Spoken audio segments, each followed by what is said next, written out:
Hello, welcome to episode 2 of AJ Reviews. This week we got another 3 fantastic films for you. We have Companion, Better Man, and A Real Pain. Really excited for this week, 3 absolutely great films. So, without further delay, here is your first film. There have been 2 moments in my life when I was happiest. The first was the day I met Josh. I'm Josh. I'm Iris. And the second, Obviously, the film I'm talking about is Companion. So, what do I think of Companion? Well, I thought it was a great film.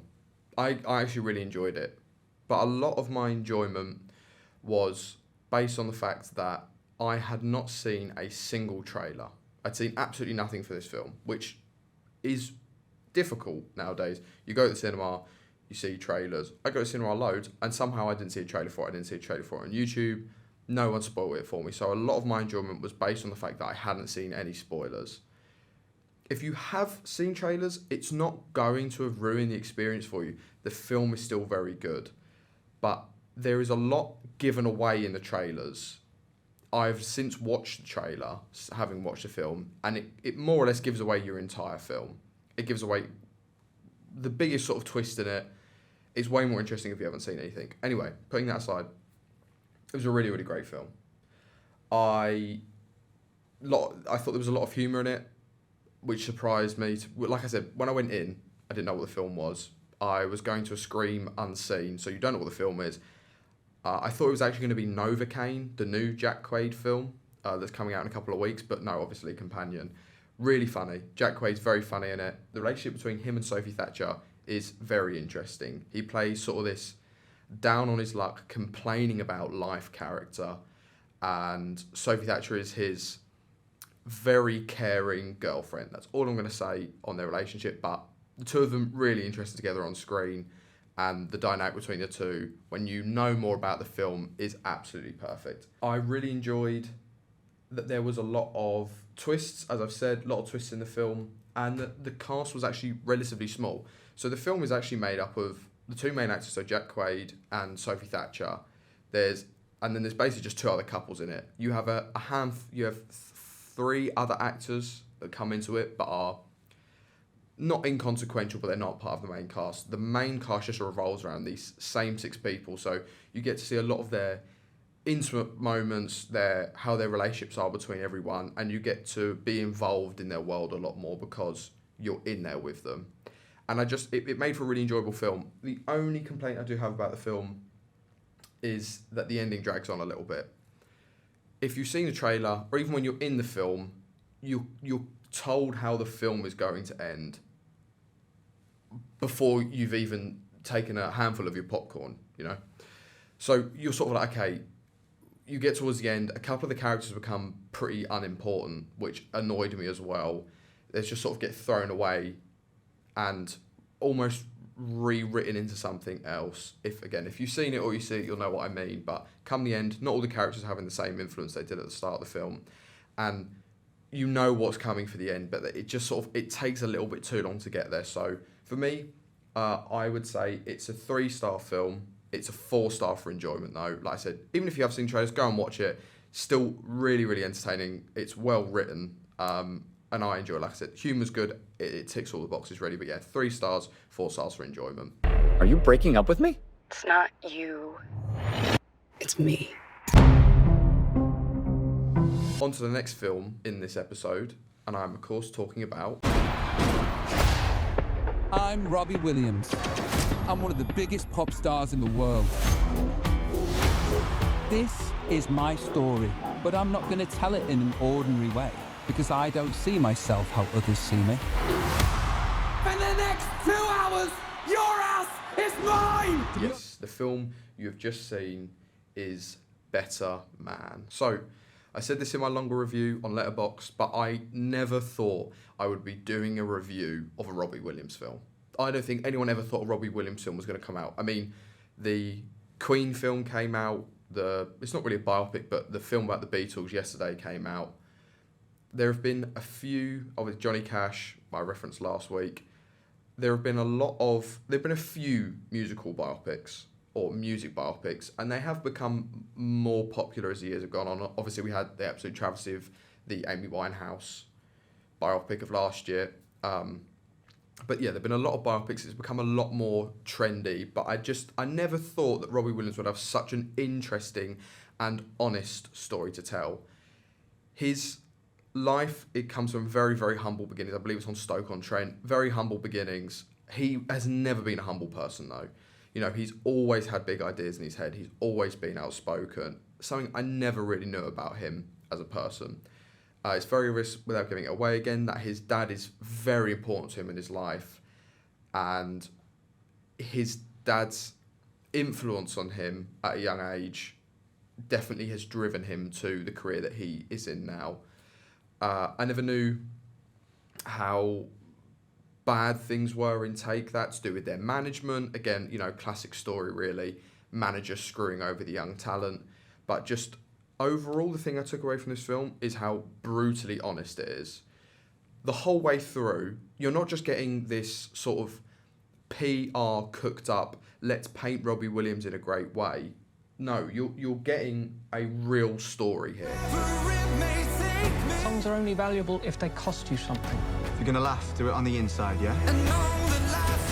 So the director, Michael Gracie, went and pitched the idea to Robin, and he just said, like, I was so sorry to Robbie, and he just said he was so excited to do it. Obviously, Michael Gracie is a bit, in my eyes now, is a bit of a visionary for making something that was so well made, so well animated, so well thought out. The unfortunate thing is, it's done terribly at the box office, so it's very unlikely that we're ever going to get another biopic that's anything remotely similar to what we've got here, which is a real shame, because the ingenuity and the creativity that goes into this film, and obviously such an odd choice to put Robbie Williams in a monkey, it's very unusual, but it works on so many different levels. And I can't help but feel that other creators, other creative types, would love to follow suit and would follow suit in being like, oh yeah, well, I'd like to make a biopic, but maybe I want to be a fish and I'm different from the other fish. Do you know what I mean? Like, there is so much more that could be done with this very similar idea, but because of its poor performance at the box office, I don't think it's ever going to get that opportunity, unfortunately. A lot of really fun choreography in it. Obviously, Take That, there is a cast for Take That alongside Monkey Robbie Williams, and the choreography in that is really fantastic. There's a lot of really enjoyable, bright scenes, but along with the bright, you get the dark. You're not just getting, like I was saying earlier, you're not just getting this PR-driven, let's paint him to be out great. You know, we see he's got problems in his relationships. He's got problems with drugs. He's got problems like mental health issues. It's not just painting out Robbie Williams like this, oh my God, you know, Robbie Williams, I love him, he can never do anything wrong. There is reality in it, and it keeps him grounded, and it keeps the whole film grounded, and I think that is what made it as good as it is. You know, it is honest, and that's what makes it good.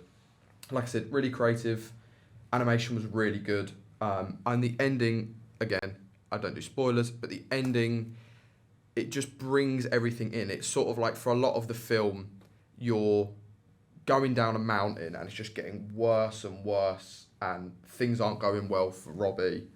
And then all of a sudden, and right at the end, it just catches you, and you just think, oh, wow, this whole journey that I've been on, this incredibly tough journey to watch someone's life, something they believed would always make them great. But although it did make him great, it didn't help him with anything he was suffering behind the curtain, you know? But no, just the ending of the film really brings everything together, and it was quite beautiful, actually. It definitely made me tear up. I think it made quite a few other people tear up as well. It's an absolutely fantastic film, and it's a travesty that it's done what it has at the box office, because they should be very proud of themselves for making something so excellent. For me, it's a 4-star film. I really, really loved it. The story starts. I'm loving angels instead. Okay, and the final film of the episode is... Your call has been forwarded to an automated voice messaging system. Boner. Is not available. Hey, Benji, I just got to the airport. I really hope you left already. Oh, God, you made it. What's up, cuz? I got some good shit from when we land. Wait, you're not, like, taking weed into Poland, are you? Oh, yeah. Benji? They don't give a shit about that stuff, man. I think they very much do give a shit about Oh, that yeah, stuff. yeah, yeah. Of course, the film I've just shown you is a real pain. written and directed by Jesse Eisenberg, and produced. So, watched this a couple of weeks ago. I've had a few weeks to cook on it. I know I am slightly behind the schedule of recent films that have come out, but I just couldn't leave these films out, and I also just couldn't leave A Real Pain. So it had a fairly limited release at my local Odeon. God knows why. I think, well, that's not true. I do know why. The film was written on, it had a $3 million budget, which obviously £1 million is still a crazy amount of money, but a $3 million budget for any film is unheard of now. Anything that has been nominated the way it has, nothing made on this budget ever gets the sort of press or love that this has. So far they've won 2 BAFTAs. Culkin won it for Best Supporting Actor, and Eisenberg has won it for, I think it was a Best Original Screenplay, and they've nominated for the exact same thing at the Oscars. I think there's actually a very good chance they win Best Original Screenplay. I'll tell you a little bit about it. So the two of them are cousins. They go to Poland for a tour of the country that goes into the sort of dark past to do with like the world wars and concentration camps and things like that. And the reason they've gone there is because their grandmother had died and she lived in Poland, she was Polish. So they go there as a way to sort of try to reconnect with her and the things that she'd experienced and the world that she'd lived in. So Jesse Eisenberg plays this not down, but low vibration guy who's got a kid, he works a serious job, he lives in New York, bit beaten down, and Kieran Culkin is this upbeat, joyful guy who just wants to get his old cousin back and have good times with him. So the contrast between the two of them is very interesting. One of them's quite low vibration, one of them's very high vibration. And they don't clash, they don't argue, but there's a couple of times where they sort of butt heads a little bit. I love him, and I hate him. What in a flying jeez? And I want to be him. You used to cry about everything. Yeah, it was awful. Who wants to cry about everything? But it's so well written. I have no idea how long Jesse Eisenberg was sitting on this idea. I imagine he must have been sitting on it for a very long time because it's incredibly well written. All the dialogue is very good. The relationships they build within the tour, there's a couple of other people on the tour while they're doing it. You see how the two cousins' personalities interact with the rest of the world. And at the beginning, you're like, Jesse Eisenberg's character is so much more down to earth. He's so much more relatable. Surely everyone's going to like him. But by the end of it, Kieran Culkin's character, Benji, everyone loves him. So you're like, oh, at the start we thought he was a little bit this way, but then your views change as the film goes on, and so do the two characters. They both evolve as the film goes on. So it really was just a fantastic film. It was a very moving story, very honest. Like I said, goes into the dark history of Poland.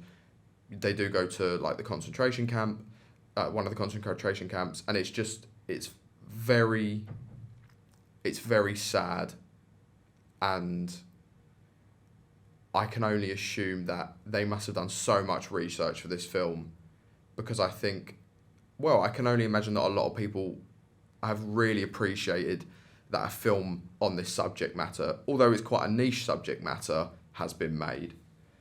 The cinematography is fantastic. There's a shot that's been stuck in my head, a scene that's been stuck in my head since I've seen it.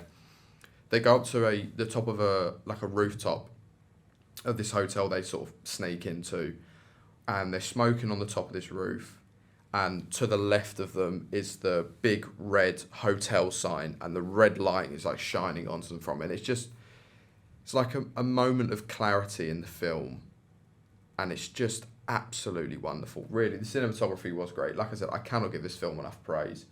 An absolute triumph in directing, writing and acting. So quite a few other directors have acted and directed in their films. So Tarantino's done it, Scorsese's done it, Hitchcock has done it.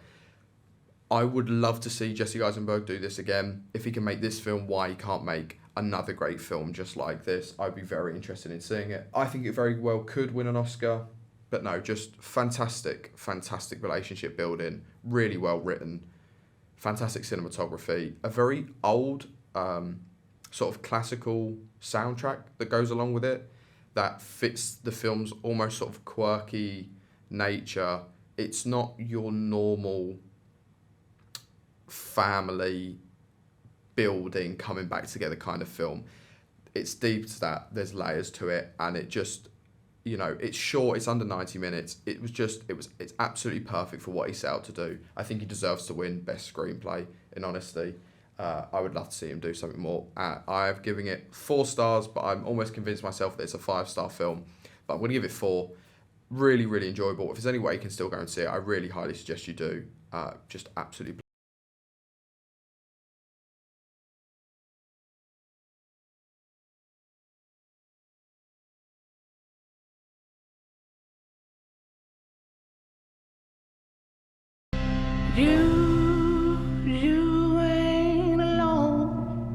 So, that's it. That is episode 2 all wrapped up for you. We had Companion, Better Man, and A Real Pain. I hope you enjoyed the episode. I hope you enjoyed the reviews. See you next time. Hi guys, if you enjoyed watching, please drop me a subscribe down below. Leave a like and a comment. If you look up AJ Reviews 101 on Instagram, drop me a follow on there. And the letterbox is just the same. That's where I leave all my longer reviews. Thank you very much for watching.